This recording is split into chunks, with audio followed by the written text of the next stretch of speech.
समरथ परमात्मा, हे निर्गुण निरंकार, तू करता है जगत का, तू सबका आधार। कण कण में है बस रहा तेरा रूप पार। तीन काल है सत्य तू, मिथ्या है संसार। घट घट वासी है प्रभु, अविनाशी करतार। दया से तेरे हो सभी, भव सागर से पार। निराकार साकार तू, जग के पालनहार। है बेअंत महिमा तेरी, दाता परम्पार। परम पिता परमात्मा, सब तेरे संतान। भला करो सबका प्रभु, सबका हो कल्याण। भला करो सबका प्रभु,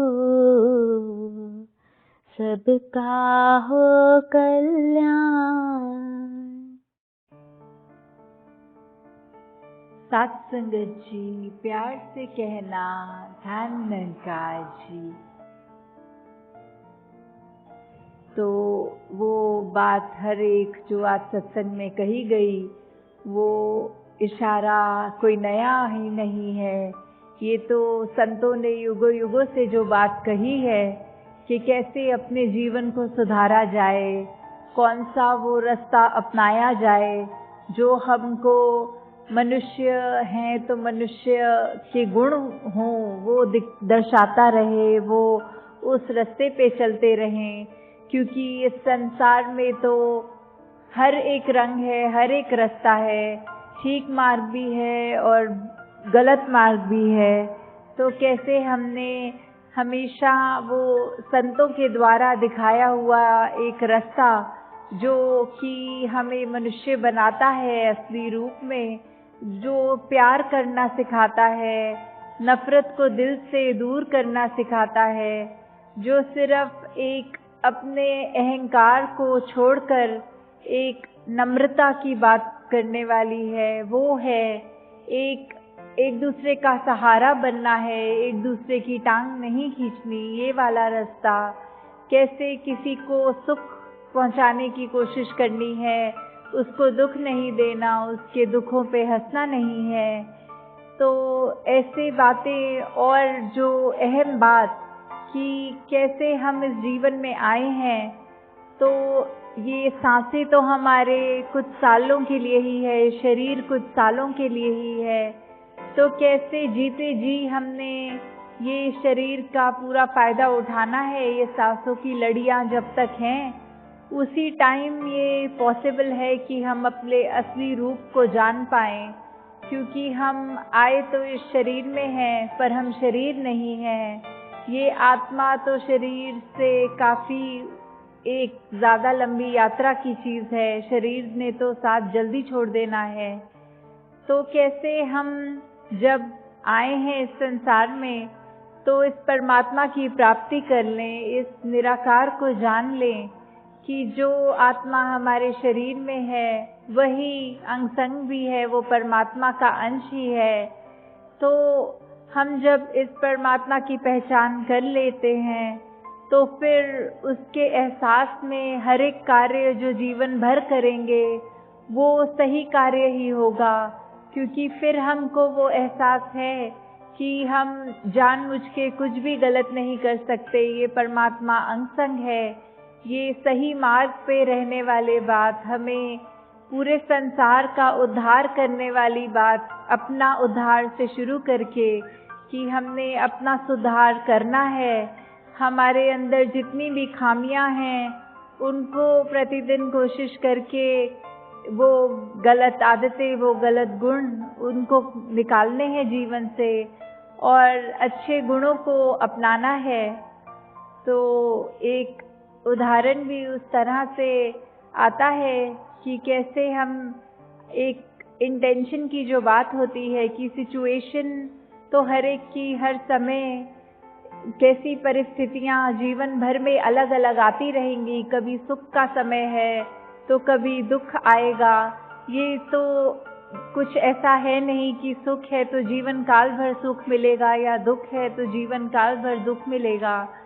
तो जब हमारे पास क्या परिस्थिति है, हमें क्या अपना रिएक्शन बनाना है, हमने अपनी इस विवेक बुद्धि से, अपनी चेतनता से, इस प्रभु परमात्मा के सहारे से क्या कार्य करना है जो बुरी विपरीत परिस्थितियों में भी हमें एक ठीक रख सके, ठीक मार्ग पे रह सके।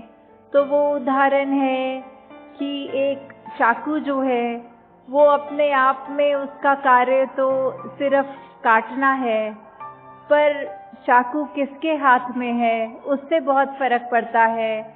कि अगर घर में वही चाकू है जो सेब को छील रहा है, सब्जियों को काट रहा है, तो वो चाकू भी एक अच्छे कार्य के लिए इस्तेमाल किया जा रहा है, वो एक अच्छा है। तो चाकू का तो गुण काटना है, पर किस चीज़ के लिए उपयोग में आ रहा है उससे फर्क पड़ता है। एक डॉक्टर जब किसी का इलाज कर रहा हो, कोई सर्जरी कर रहा हो, कोई सर्जन, तो शरीर का वो बेहोश करके हिस्से को चाकू से काटता है, तो वो इसलिए नहीं उस शरीर को काट रहा क्योंकि नुकसान देना चाह रहा है, पर इसलिए क्योंकि वो शरीर के अंदर जो दिक्कत है उसको उस डॉक्टर ने सही करना है और उसके बाद टांके लगा के वो शरीर को वापस जोड़ना है। तो उस समय भी वो चाकू एक अच्छे कार्य के लिए उपयोग में आया। और दूसरी तरफ अगर हम देखें कि चोरों को, लुटेरों को, वो भी अपने हाथ में चाकू रखते हैं, पर उनका कार्य तो सिर्फ हर एक को कष्ट पहुंचाना है, औरों की चीज़ों को हड़पना है। तो इसमें दोष चाकू का कुछ नहीं है, चाकू किसके हाथ में है, वो उस चाकू से क्या प्रयोग कर रहा है। तो ऐसे ही हम चाहें तो अपने जीवन में हर अपनी परिस्थिति जो हमारे अनुसार नहीं है उसको कोस लें, या फिर उस परिस्थिति में भी हम इस परमात्मा, इस मालिक का शुक्रिया करें कि बहुत अच्छी परिस्थिति दी है। तो वो एक हमारा दूसरे के साथ रवैया, एक हमने किस कदर एक दूसरे इंसान के साथ पेश आना है, वो फिर हमारे अंदर ही है। वो फिर परिस्थिति की मोहताज नहीं कि ऐसे ही एक और उदाहरण है कि अगर एक किश्ती में कश्ती चलाने वाले ने आंखें बंद कर ली हों तो वो कश्ती सामने पत्थर से टकराती है और उस समय वो चलाने वाला अपनी आंख क्रोध में खोल कर कि मुझे किसने टक्कर मारी, मैं उस व्यक्ति के आगे कुछ उसको गुस्सा करूं, उसको डांटूं कि ठीक से अपनी कश्ती सामने वाला चलाए। पर जब वो आंख खोल के देख रहा है तो किसी ने उसकी कश्ती को नहीं मारा होता, वो कश्ती खुद जाके पत्थरों से टकराई होती है। तो फिर बात वही है कि वो क्रोध उस इंसान के अंदर था, परिस्थिति ने नहीं उसको क्रोधित किया, पर वो उसको अंदर ही ऐसे क्रोध था कि किसी इंसान द्वारा कोई कष्ट नहीं भी हुआ तो भी उसने आंख खोलने से पहले वो ध्यान बना लिया कि आगे वाले इंसान की ही ज़रूर गलती होगी, अपनी आंखें बंद थी। ये चीज़, इस बात पे तो उस व्यक्ति ने ध्यान नहीं दिया। तो कैसे हमें हर परिस्थिति में ये याद रखना है कि परिस्थिति बाहर की जैसी भी है, अपने मन के अंदर हमने एक समान रहना है, सहज रहना है कि जैसी भी हो परिस्थिति, एक सी हो मनस्थिति। तो मन के भाव हमारे कब स्थिर हो सकते हैं, उतार चढ़ाव से हटकर कैसे हमने एक वो अवस्था प्राप्त करनी है, वो तो फिर बस इस प्रभु परमात्मा, इस मालिक, इस ईश्वर, इस निरंकार के आश्रय ही होगा। जब इसकी जानकारी हो गई तो फिर इसके साथ जुड़कर सुमिरन में सेवा करते हुए, सुमिरन सत्संग करते हुए, तो ही ये हमारा रिश्ता इस निराकार के साथ और गहरा बनेगा। तो हम जब ये सब बातें समझ लेंगे कि हर इंसान में ही अपना ही रूप है, वो आईने वाली बात कि कैसे हम अगर हर एक में अपने आप को ऐसे देखें कि आईना देख रहे हों, और फिर उसी तरफ अगर आईने के बारे में सोचा जाए तो आईने का काम क्या होता है, वो हमको अपना दर्शाता है अपने आप को। तो हम अगर ये सोचें कि अगर मान लीजिए आईना हमारे शरीर की या हमारे चेहरे की सुंदरता ना दर्शाता हो, पर आईना सामने रख के ये देखें कि हमारे मन को दर्शाता हो, तो हमें पता लगे कि हम कितना सही हैं, कितना गलत हैं। क्योंकि फिर वो आईना देखने के बाद तो शायद हम अपने आप को भी ना पहचान पाएं कि हम क्या कार्य कर रहे हैं, क्या मनुष्यों को जो करना है वो हम कर रहे हैं कि नहीं कर रहे। तो कैसे अपने आप का ये सामना करने वाली बात, अपने आप पर वो एक इंट्रोस्पेक्शन करना, अपने किए कर्मों पर सोच विचार कर एक बुद्धि के द्वारा कि कैसे हम सही चीज़ कर भी रहे हैं कि नहीं, तो वो कार्य जहाँ जीवन में बहुत महत्वपूर्ण है कि सही मार्ग पे ही हमेशा रहें।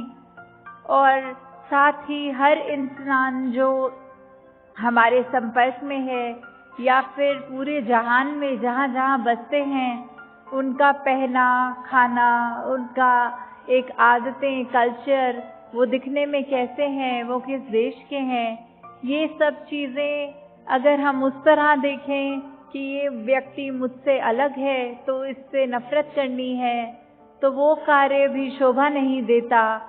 हमें हर एक से प्यार करना है, चाहे वो कैसे भी हों, क्योंकि वही परमात्मा उनके अंदर भी है जो हमारे अंदर है। तो अगर हम अपने आप से इतना प्यार करते हैं तो उनसे भी वो करना है, क्योंकि ये पिता एक है हम सबका। तो वही एक शायर ने भी इसी बात को ऐसे कहा है कि चमन में एक तिलाते रंगबूत से बात बनती है, हम ही हम हैं तो क्या हम हैं, तुम ही तुम हो तो क्या तुम हो। कि अगर हम सिर्फ अपने जैसे ही दिखने वालों को या अपने जैसी बिलीव रखने वालों को ही श्रेष्ठ मान लें और सारा संसार उसी से भर जाए, तो फिर वो बात उतनी अच्छी नहीं है जितनी हर कल्चर, हर देश, हर अपनी जैसे भी रहते हैं उस तरह से रहने वाले। जैसे एक बाग का, एक बगीचा का उदाहरण कि फूल दिखने में चाहे लाल हो, गुलाबी हो, येलो हो, किसी भी रंग के हों, उनकी खुशबुएं भी अलग अलग, पर एक गुलदस्ते में, एक बगीचे में कैसे सुंदर लगते हैं। वो बात सिर्फ ये नहीं कि हर एक फूल को एक समान होना है, एक ही खुशबू देनी है। वो हर फूल अपने आप में अलग दिखता है, वो अलग अलग मिट्टी में उसकी उपज अच्छी होती है, खुशबू भी अलग है, तो फिर भी वो एक खूबसूरती ही है। ऐसे ही इस संसार में यूनिटी इन डाइवर्सिटी की बात, वो हर एक व्यक्ति चाहे वो अपने स्वभाव से अलग है, दिखने में अलग है, पर वो है अपना ही। तो हम जितना इस एकत्व के साथ जुड़े, इस एक तत्व, इस परमात्मा के साथ, तो उतना ही ये पूरा संसार भी प्यारा लगने लगता है।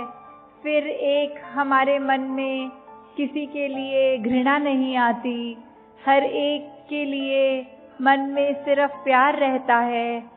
तो दासी और समा नहीं लेगी, इन्हीं शब्दों से ये आपके चरणों में बात रखते हुए कि कैसे हमने इस निरंकार, इस परमात्मा की पहचान जो करनी है, अगर है जीवन में वो पहचान तो मुबारक है, नहीं तो ये खुद ही सोच लें कि जितना जीना है उतने ही श्वास हैं और उसी में ही अपॉर्चुनिटी है इसको जानने के लिए। और ये कोई भी वेद ग्रंथ उठा के भी देख लें तो हर जगह बात यही लिखी है, किसी भी होली स्क्रिप्चर में, कि इस परमात्मा को जाना जा सकता है। तो आज भी वो अपॉर्चुनिटी इस सत्संग के बाद है, जो आप सब कोई अपने हिस्से लेना चाहें तो इस परमात्मा की जानकारी के बाद इसके ऊपर आस्था रखते हुए जब इसके साथ एकमिक होके विश्वास के साथ अपने जीवन की यात्रा चालू करेंगे तो ही उस यात्रा में एक वो भक्ति भरी जो जीवन होती है, क्योंकि भक्ति कोई सिर्फ एक कार्य का नाम नहीं है, भक्ति एक अवस्था है, एक जीने का सलीका है, एक तरीका है जिससे जीवन को जिया जाए। तो हम इस भक्ति भरी जिंदगी में कैसे जिएं, उस चीज़ का एहसास करते हुए ताउम्र अपना ये जीवन को खुशनुमा बन के निभाएं। तो इन्हीं शब्दों से दासी आपसे आज्ञा लेगी। साथ संगत जी, धन निरंकार जी। तेरी ओट सहारा तेरा, तन मन खोले घुमावा, कहे अवतार तेरे है दाता, निराते गुणी गावा, एक तू ही निरंकार, एक तू ही निरंकार, तू ही निरंकार, एक तू ही मैं हाँ सदा बोलन हार, मैं हाँ सदा बोलन हार, तू है दाता बख्शण हार, तू है दाता बख्शण हार, मेरे अवगुण न चितार, मेरे अवगुण न चितार, तू ही निरंकार, तू ही निरंकार, तू ही निरंकार, तेरा रूप है ये संसार, तेरा रूप है ये संसार, सबदा भला करो करतार, सबदा भला करो करतार, मेरी मंग है ये दातार, मेरी मंग है ये दातार, तू ही निरंकार, तू ही निरंकार, तू ही निरंकार, मेरा डोले ना इतबार, मेरा डोले ना इतबार, बख्शो श्रद्धा भक्ति प्यार, बख्शो श्रद्धा भक्ति प्यार, करा मैं संता दा सत्कार, करा मैं संता दा सत्कार, तू ही निरंकार, तू ही निरंकार, तू ही निरंकार, तू ही निरंकार। बोल सद्गुरु माता सुदीक्षा सविंदर हरदेव जी महाराज की जय। निरंकारी राजमाता गुरु बचन अवतार की